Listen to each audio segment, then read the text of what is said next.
Let's take a situation 1 where we have to deal with hire purchase transactions where you have the rate of interest, the total cash price and installments are given. Okay, so let's read this case study. Mr. X purchased a car on hire purchase system on 1st Jan 2011. The total cash price of the car is 4,50,000 and here 90,000 should be paid down and the three installments of 1,70,000, 1,50,000 and 1,08,460 payable at the end of first year, second year and third year. Interest rate is 10%. You are required to calculate the interest paid by the buyer to the seller each year. So what you understand is the cost of the car is 4,50,000. In that 90,000 have to be paid immediately and the remaining should be paid in 3 installments like this. Okay, so what you have to basically find is you have to calculate the interest. So let us open a table.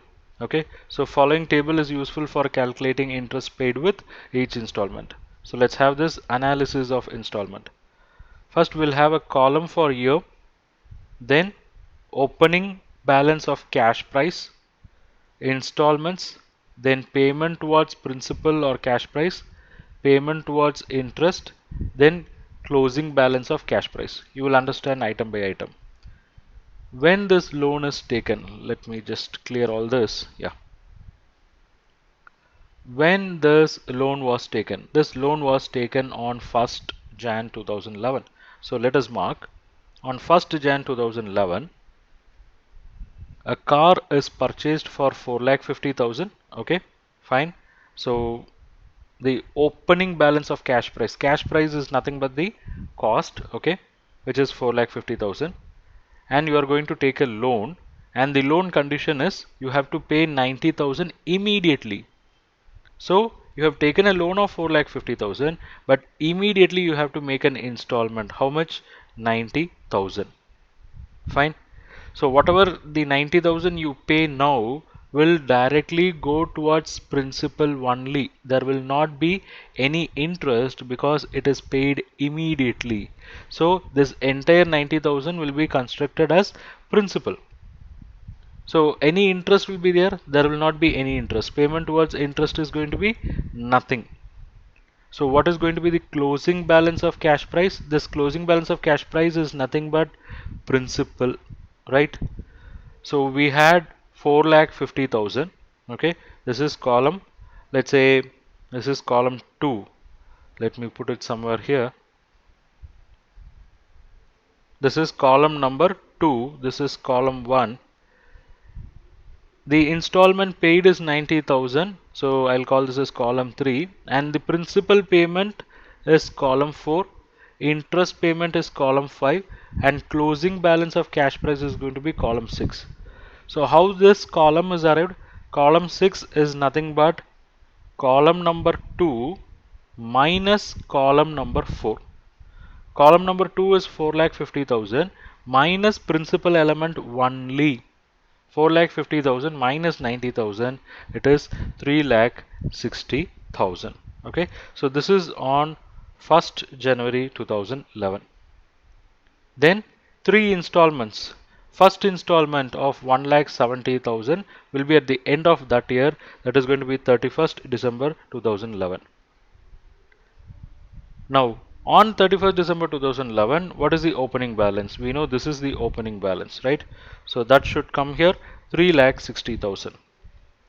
And we'll be making payment of installment. How much? 1,70,000 will be paid. But we should know what is the interest that is loaded here. So for that, what we should do, on this opening balance of 3,60,000, we have to calculate interest at 10%. Okay, so on this opening balance of 3,60,000, we have to calculate interest at 10%. So 3,60,000 into 10% will be 36,000. So that will provide in column number 5, because this is the column which we have dedicated for payment towards interest. So this column is nothing but column number 2 multiplied by 10%. right?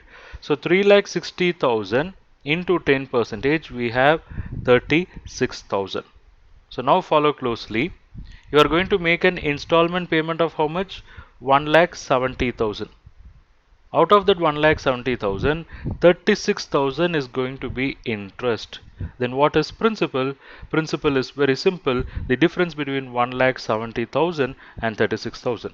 So I'm going to write column 4 is nothing but column number 3 minus column number 5. So 1,70,000 minus 36,000, you have 1,34,000. So this is the principal. So your opening balance was 3,60,000.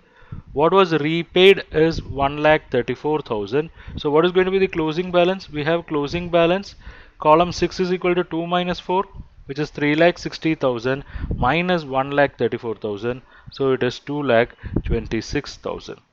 So this closing balance will be the opening balance, say on next year 31st December 2012. That is 2,26,000. Now from this 2,26,000, installment that should be paid is 1,50,000. So again we have to calculate interest to know what is the principal. On this 2,26,000, let us calculate interest at 10 percentage under column number 5. That is column number 2 into 10 percentage. 2,26,000 into 10 percentage is 22,600. So 2,26,000 minus 22,600 is what? The principal payment. Okay, we have in column number 4.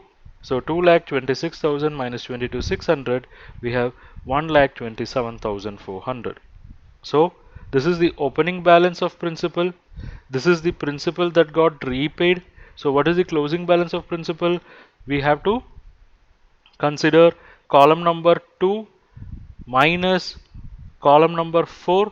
So that is captured in column number 6, which is 98,600. Fine. Let's take this 98,600 to next year, 31st December 2013. Opening balance 98,600. And what is the installment that should be paid? It is 1,08,460. Now, on this 98,600, let us calculate interest under column number 5.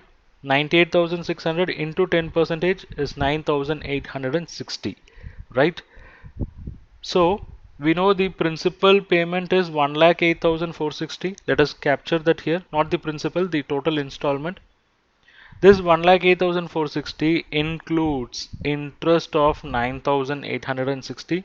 It means the balance amount 98,600 is towards principal payment, right?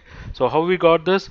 This is nothing but column number 3 minus column number 5, which is 98,600. So in this way we have calculated what is the interest for year 1, 2, 3, right, which is 36,000, 22,600 and 9,860.